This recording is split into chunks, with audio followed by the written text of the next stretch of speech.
The Sportscaster and Her Son is brought to you by Foot First Podiatry. Painful bunions? Then it's time to get your bunion fixed with Foot First Podiatry's exclusive Sklar bunionectomy.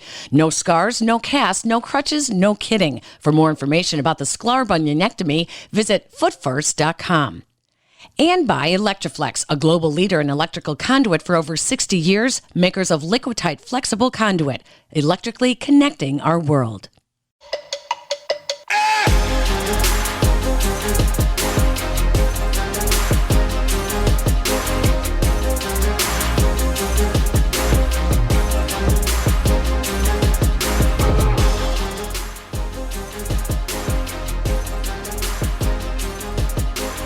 Hi, everybody. Welcome into another episode of The Sportscaster and Her Son, where sports bridges the gap between the generations. I'm your co-host, 12-time Emmy Award-winning sportscaster, Peggy Kaczynski, now with ESPN Radio in Chicago, formerly of NBC Chicago. I'm the baby boomer, and I'm the mom. And I'm your other co-host, Jason Conander. I am a second semester sophomore at the University of Texas at Austin. There, I work with Texas Student Television. I'm also a writer for Southside Sox. You can see all my content on Twitter at Jason Conander. And I'm Generation Z. So thank you, everyone who has followed us on YouTube. Our subscriber numbers are going up. Our website, thesportscasterandherson.com. You can find behind-the-scene vlogs, photos, things like that on there. And thank you for listening wherever you get your podcasts. Please, please, please continue to download and follow and tell your friends. Jason, in this episode, this is one of my favorite times of the year because it's the NFL draft. I used to say that when I worked at ESPN and then coming to Chicago, working at Chicagoland Television and then NBC, I think I worked 18 straight NFL drafts. It's my favorite time of the year. This year in Chicago, the Bears have a new regime, a new general manager with Ryan Poles, a new assistant GM, new head coach and Matt Eberflus, new assistant coach. I mean, everyone's new, but they don't have a lot of picks. So it's going to be interesting to see what they're able to do and what their philosophy is going to be heading into this draft. Absolutely. And first off, I just wanted to echo what you said. I absolutely love draft year, the draft time of the year, that is. As a big college sports fan myself, I love the NFL, NBA, and MLB drafts because I get to see my favorite players in college go to some of my favorite teams in the professional leagues. Now, with the Bears, they're in a very interesting position going into this draft. Obviously, they sacrificed some draft capital last year in order to move up and take Justin Fields. This year, they're a little handicapped in the draft, but still a lot of work can be done and a lot of holes can be filled during the draft, particularly at wide receiver. We've seen in past drafts a lot of these late round sleeper guys get picked on day 2, day 3, and then they come in and immediately make an impact on day 1 in the NFL. Wide receiver is a big hole on the Bears roster. It's something I expect them to fill in the draft, and it's something that I think they can get an impact maker, difference maker out of. Well, and Jason, the wide receiver, this is a great year for wide receivers. And what we found out last year in the NFL, look at all the rookie wide receivers, how well they did. Guys are coming into the league pro offense ready. You're right. You can get a good receiver. Hopefully last year wasn't just a blip and it shows more of a trend. Well, it has been more of a trend. The past couple of drafts have been incredibly good when it comes to wide receivers. Last year it stood out because of Jamar Chase and Jalen Waddle both having 1,000-yard seasons. But the year before, Justin Jefferson had an incredible rookie year for the Minnesota Vikings. Henry Ruggs, of course, didn't end up panning out in the NFL. Jerry Jeudy is another guy on the Broncos, will be a big breakout star with Russell Wilson at quarterback. So all of these past couple of drafts have had marquee wide receiver prospects and then also some late round guys that make a big impact. One storyline to watch here are 2 Ohio State wide receivers, Garrett Wilson and Chris Olave. The Bengals last year took Jamar Chase in the top 10. A lot of people thought it was a reach. A lot of people were questioning their strategy, taking a wide receiver at 5 instead of an offensive lineman. And the connection between Burrow and Chase, because they were college teammates, was so strong in the NFL. It completely changed the Bengals offense and was one of the main reasons why they made the run to the Super Bowl. So something that the Bears could look to do is maybe move up if it's necessary, take Olave or Wilson, somebody who Fields has a pre-established connection with, a guy who is already going to be a top wide receiver prospect in the NFL, regardless of where he lands, and build the offense around that. It'll be very interesting to see what the Bears do. There are many holes to fill after they were somewhat dormant in free agency. So we'll see what Ryan Poles' strategy entails. He said in his opening press conference that they were going to emphasize building through the draft. Step one begins at the end of the month. Well, with only 5 picks, there's only so much he can do. And he is picking up players to kind of plug the holes right now. As a former offensive lineman who was actually in Bears camp at one point, Ryan Poles has to fix the offensive line. I am a believer that yes, you could draft a cornerstone on that line, but really, you need the big guys who have experience. And I like when you get offensive linemen in free agency. So I still think that they got to protect Justin Fields, but I still think that they're a year away, at least, from finding the right guys on this offensive line. I don't think they're going to find that in the draft. I don't think they will either, but an important part is going to be building depth. And when you trade the draft capital that they did to pick Justin Fields, the obvious next step is to invest in an offensive line to protect that long-term investment that you just made. And the Bears did it last year when they traded up to take Tevin Jenkins, the pick after Justin Fields. This year, I'd expect them to do something similar. If they see an offensive lineman that they had a first-round grade on, early second-round grade, start to slip into the second round, I'd expect the Bears to move up because I think that they're determined, like you said, to find the right players. And this draft at the surface might not look like it's filled with the right players, but if the Bears see a guy that they really like, there's no reason to not move up and invest in him, especially if it's an offensive lineman, because the Bears need young core pieces on the offensive line. Tevin Jenkins missed almost every game last season. Larry Borum missed almost every game last season. The Bears are lacking depth and they're lacking future pieces up front. Football games, successful football teams, playoff runs are built through the trenches, and those are the Bears' 2 biggest holes. Defensive line and offensive line can always build that through the draft, and I think that they will. Yeah, I agree. You have to start in the trenches and then you work yourself out. And if you're moving yourself all the way out, you talk about defensive backs and safeties. And that's another area that the Bears are thin at this year. You can typically find a couple of guys in the middle rounds there. Whether or not they have an impact, that will be interesting because it looks like they are going to give Eddie Jackson and these guys another chance to prove themselves. We'll see. I wanted to call this episode Phone a Friend because I thought we should phone an old friend of mine. And here he is joining us now, Chris Berman from ESPN. We are so honored to have you joining us. What people don't realize is that you and I go back a long. Oh wait, I should say we go back. I'll say that. That's public domain, Peg. Nice to see you. And Jason, I will say that, we go back. Yeah, we worked at ESPN a long time ago. I'm old and you're not. How did that not happen? No, that's not true. We're both young at heart. How about that? Let's hope so. I know. Sports keeps us young. Nice to see you. I was just telling Jason that, I think I worked 18 straight NFL drafts before I semi-retired 5 years ago. 1981 was my first one. And that would be before you were born and certainly before Jason was born. That's the year I graduated from high school. Yeah, but I was old already. But, and so, no, the last one I did was Chicago, oddly enough, the first one. I'm semi-retirement like you is a good thing. I mean, don't get me wrong. The draft is cool, but I will say this generally, and you know it from working on, one part of it or many parts of it. It's the hardest thing that I did in a given year. Now, again, we're not in a coal mine.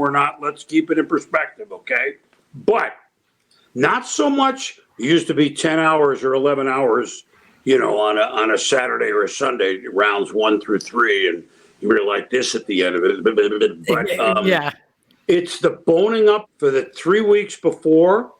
It was a reminder why I never went to grad school. But wait, you went to Brown. And what I should remind people here is that I did work with Chris at ESPN when I was a production assistant and then an associate producer, worked on NFL Game Day, worked when Baseball Tonight was did not even exist, and that started. You and John Saunders were so good to me. You sat in that back corner in the old studios. We had fun. We laughed. I helped clean up your desk and your schmutz rag from time to time. You have to explain what a schmutzer. I sweat in an igloo, but go ahead. Yeah, so he would sweat, and when he got off the air after a show, he kept the same towel in his desk that he would wipe the makeup off and just throw it back in his desk. And so we would walk around and we'd say, "It's the schmutz rag." Hey, this was ESPN. This was primitive. We were Lewis and Clark, Peg. I know. Hey, speaking of being primitive, you started there when 86? What, at ESPN? Yeah. Oh, no. I started 1 month in, 79. Oh, 79. 1 month into its inception. Yeah, when I look at that old video, I mean, sometimes it looks like a Saturday Night Live skit. I did look like Will Ferrell, and I had the Ron Burgundy, right? I had the mustache because late 70s now, 79, 80, good hair, mustache. We had Getty Red. Getty was our first, benefactor, our first owner, if you will.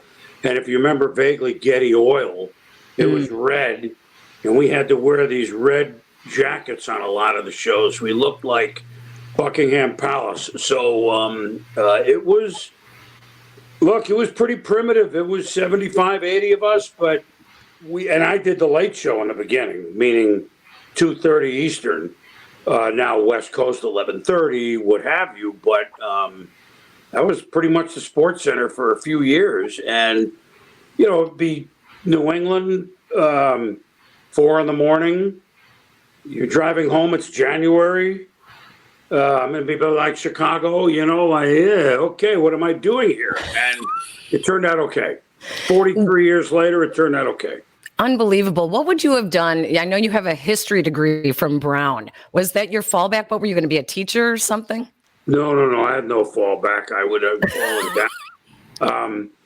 My dad, great guy, God rest his soul, said, not knowing much about it, the businesses, he goes, do you want to give, trying to get it into like business school and just as a fallback, I'm going to give this a shot.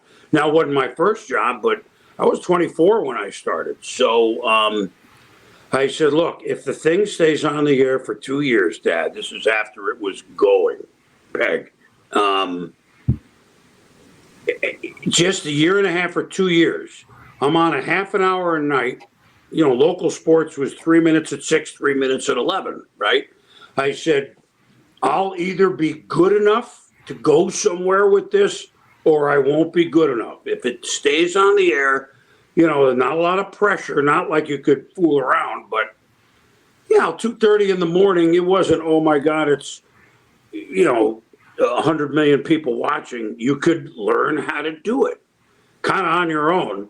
And that's what happened to all of us, whether you were if you had started with us 79, 80, 81, even when you were there in the mid 80s, it was, hey, look, we don't have a lot of us to row the boat, so start rowing. That's kind of the way it went. ESPN for me is one of the first memories when it comes to my introduction to sports and watching SportsCenter and watching you. And I think about how much ESPN has changed in my time as a sports fan. What do you think about how much broadcasting and ESPN and just the way that sports is covered in general has changed since the time you started to now? Well, Jason, how old are you? I am 19, turning 20 in a month and a half. All right. Well, I mean, it had changed by the time you were born, obviously a lot. So to tell these old stories won't mean much to you. It's a good question. So even in the 20 years you've been alive, let's just go that way, all right? The immediacy, there was no internet 20 years ago, or there was, but not really, Right. And not,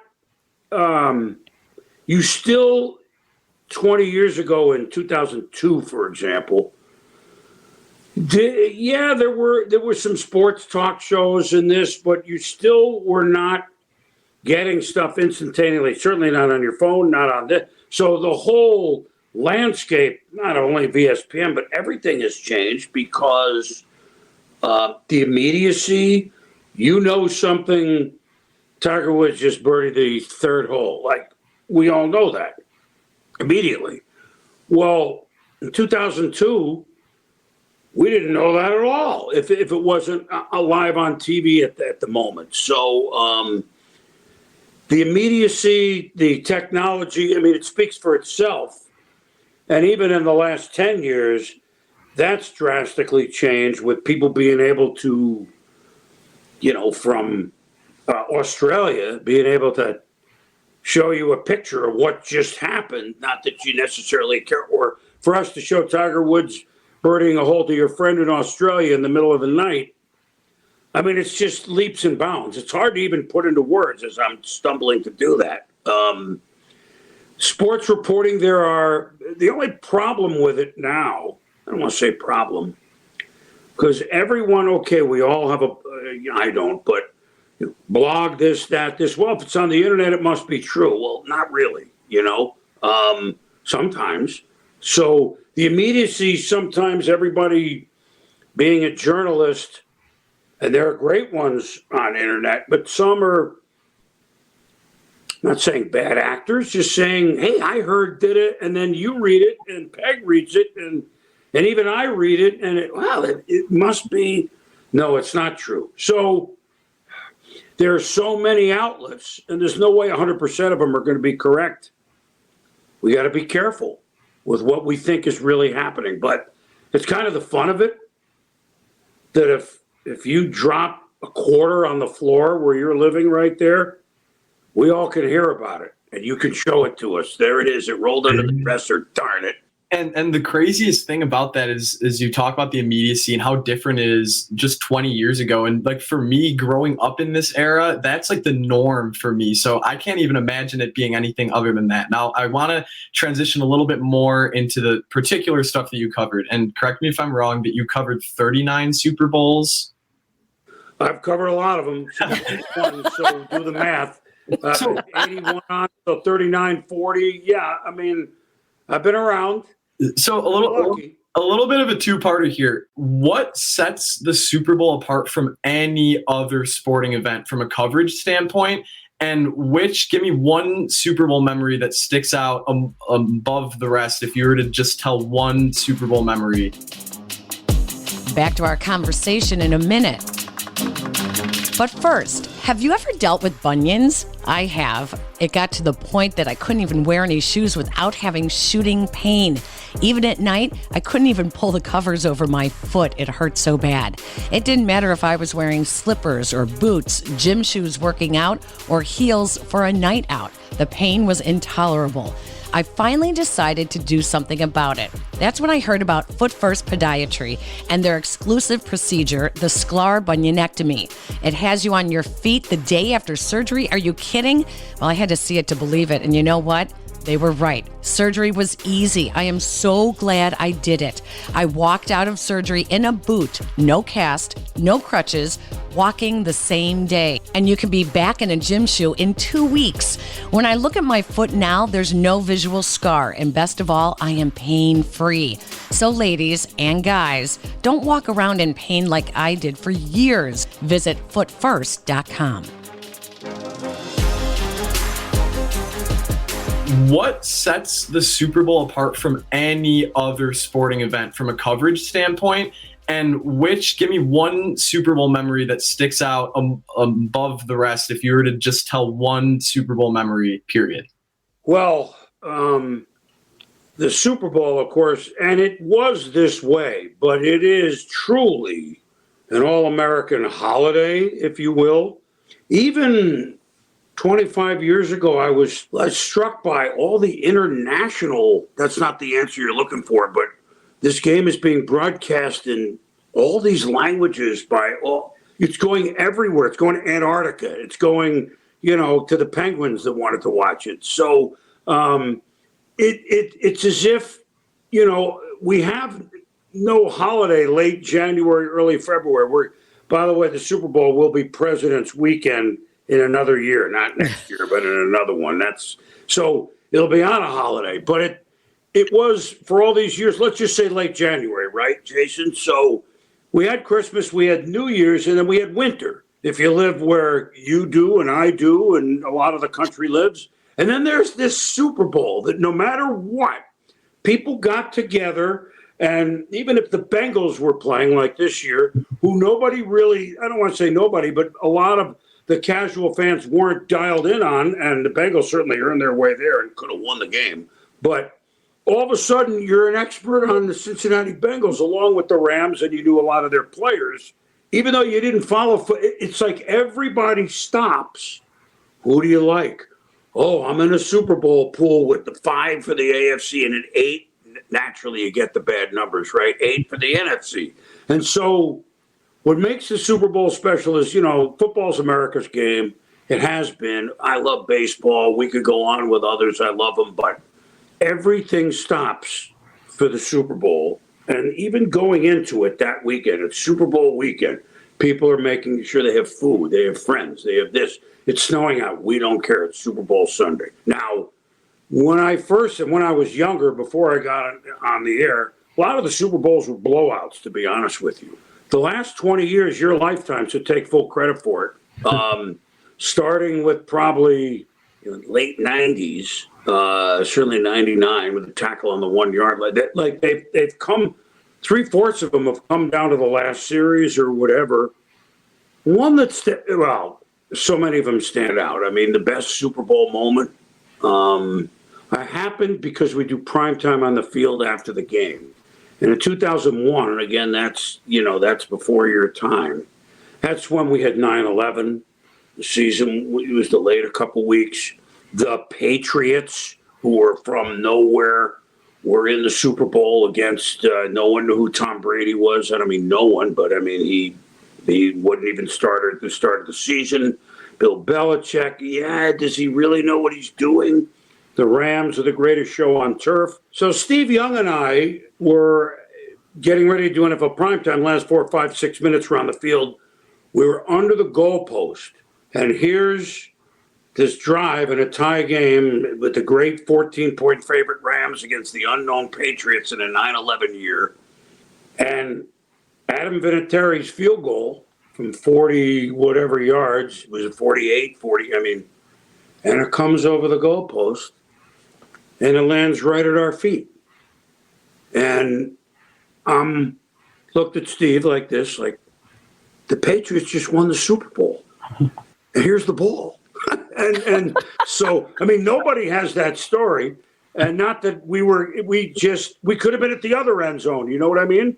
And I have many more. The ending that you might remember with Pittsburgh and Arizona with Roethlisberger and Santonio Holmes. I'm obviously New England's comeback. It sounds like all New England, but the ball going through in the year of 9/11 of these huge underdog Patriots, the name the Patriots, that was a pretty cool moment. Way earlier, Joe Montana, and I was very close with this team, the 49ers. They won 3 of their Super Bowls in pretty handily. Even though their first one, Super Bowl 16, the score is close, but they were way ahead. The one in 88, which they beat the Bengals on a drive by Joe Montana to Jerry Rice about 8 times, and then he hit John Taylor under the goalpost at the very end of the game to win. They were down by 3 or 4 at the time. What's taken on a beauty of that afterwards is he was Joe Montana, is the story, and Peg, you may know this story. So with 4 minutes to go, they're on their own 11, 13, 9. I'm a little hazy now. And there's a long TV timeout, and Montana sticks his head out of the huddle. And he goes, "Oh my God," and or something like that. And the guys in the huddle were, like, if he's uptight, then we're uptight. He goes, "Did you see who's over there on the sidelines? That's John Candy." And they look up during the TV timeout and, okay, we're gonna run 65 toss power trap on 2. First play on. And that's a true story. Again, I didn't know it at the time, but that's awesome. Having seen him lead them down the field and clutch, and then knowing that was what was the conversation in the huddle? What we saw John Candy. That's pretty funny, isn't it? Oh, that's awesome. One of the things that people can see right now on the video portion of the podcast is how demonstrative you are, and animated you are. And one of the things I learned from you in my sportscasting career here in Chicago was when I would do highlights, I always used my hands when I was talking. And I learned that from you, Chris, because you did highlights like you're telling everybody look at this, look at what is going on here. And it really resonates with the audience because they feel like you are talking to them and this is exciting. And look at this, what we're doing. And using your hands while you're not on camera and just talking over the video helped me so much to be able to get the message of the excitement across to the viewer. And I got that from you. Too many people try to be somebody else, right? You mentioned Ron Burgundy. It's a joke. Okay. A lot of people tried to be you, but you were so unique when you came into this world of sportscasting and the nicknames and everything. I mean, this was all just you. It was all just Boomer. Well, it's pretty scary when you think about it that is me. And the talking with the hands, it's best off camera because boy, my mother was, you're using your hands again, sit on them, But to your point with highlights, we're off camera, as you pointed out. I never thought of that. If you can't get excited showing and telling people about what you were excited about in a close game like a couple that we just described, and not all the games are close. I mean, I announced many or did many 11-1 baseball highlights, my God. But if you're into it, I think you're going to make it as long as it's you. Yes. Bob Lee is a completely different person than me. I have the utmost and always will respect for him, his style, but he's him. But he, over 40 years, was a staple, a torchbearer at ESPN.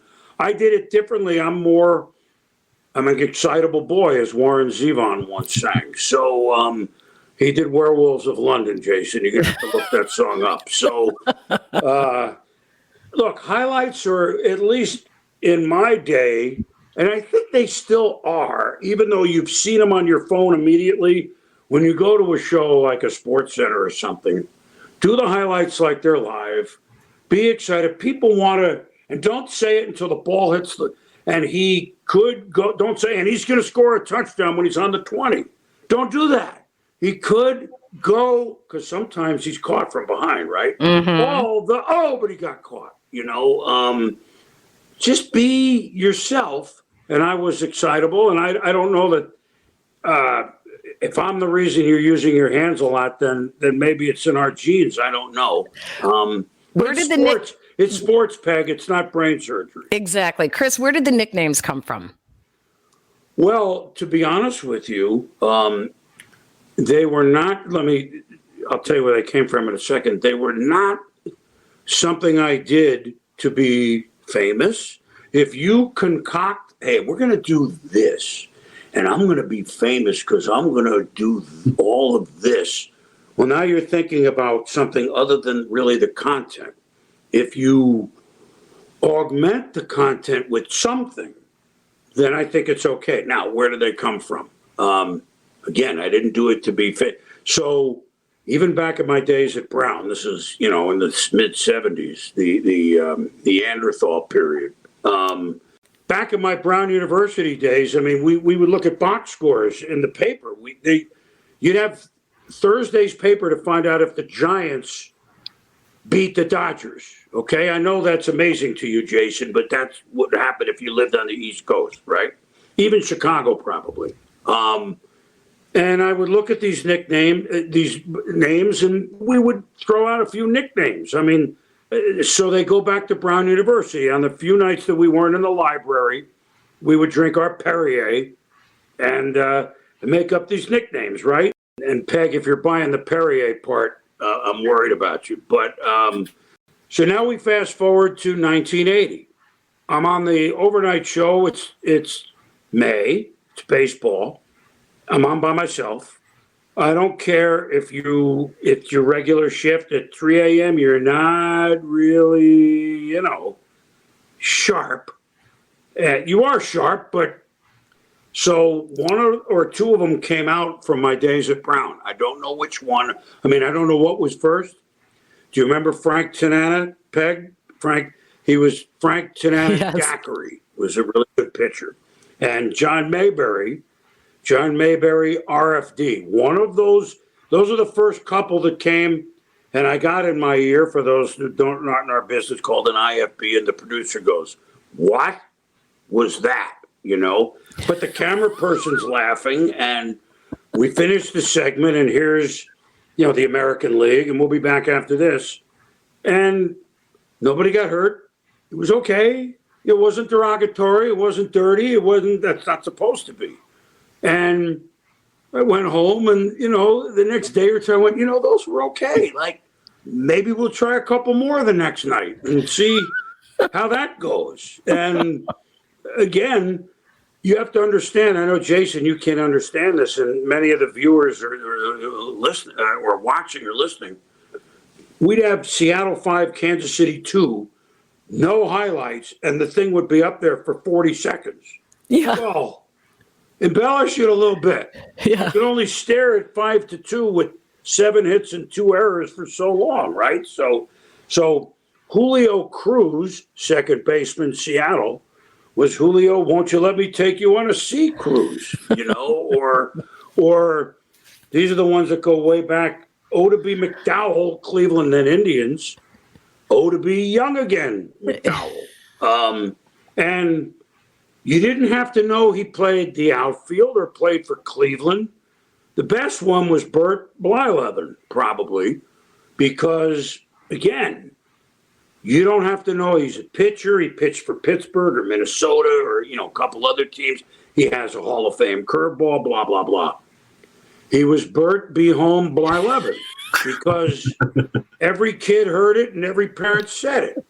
So actually the nicknames were for everybody, not necessarily the hardcore in the beginning baseball fan. And of course we use many in football, and they're just a play on it. They can be food, movies, obviously rock and roll.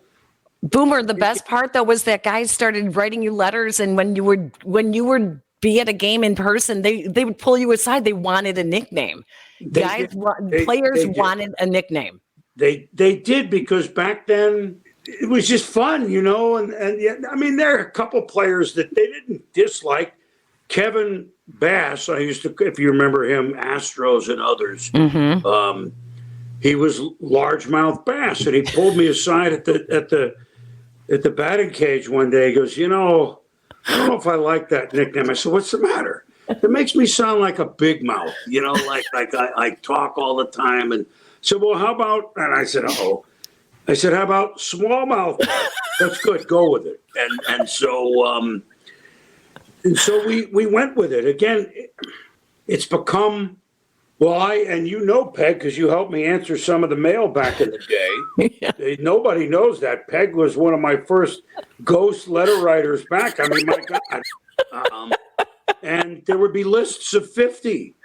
And if I laughed at them, I used them. Yes. And ghost writers everywhere. It was great. Absolutely. Boomer, I cannot thank you enough for taking the time to join us. It's been so fun to kind of take a walk down memory lane. It's great to see you again. I'd love to be able to prove to my son, Jason, that I did actually work at ESPN in Bristol, and that I did know you guys, the big guys, and worked with you. And it's great to reconnect after all these years. Well, Peg, I'm glad that you still have the enthusiasm for sports and have done this and have fun doing it, and you get to do it with your son. And I mean, and it's hey, look, sports. The one thing I'll leave you with, and I wasn't smart enough to know this early on. It's about, in this day and age, the best melting pot that we have in the U.S. And boy, do we need it. And that's not a political statement. That's a real statement. Old and young, male, female, white, black, rich, poor. We can talk about, they can all watch this show or watch my show, and we can talk about football or baseball, and it's okay. Like, it doesn't matter, who you are. Are you interested in it? Good. Then what's your opinion? And it brings a lot of people together, and we need more things like it. I know that sounds heavy, but I wanted to leave you with that thought because it kind of hit me about 15 years in, like, darn, this is okay. We can talk. Hey, did you see that game last night?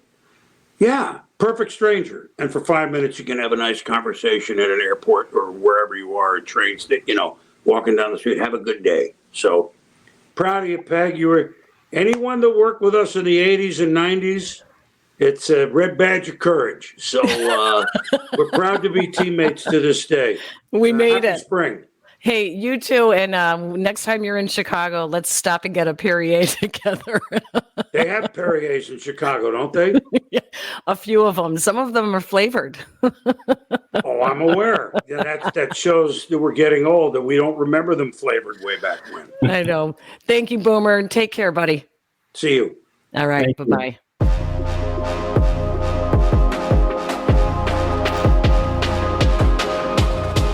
All right, Jason, no predictions needed because, listen, it's hard to predict the NFL draft, So, what the Bears are going to do, it's exciting to see. We could predict, are they going to go offensive lineman, wide receiver, whatever, but really it's not important.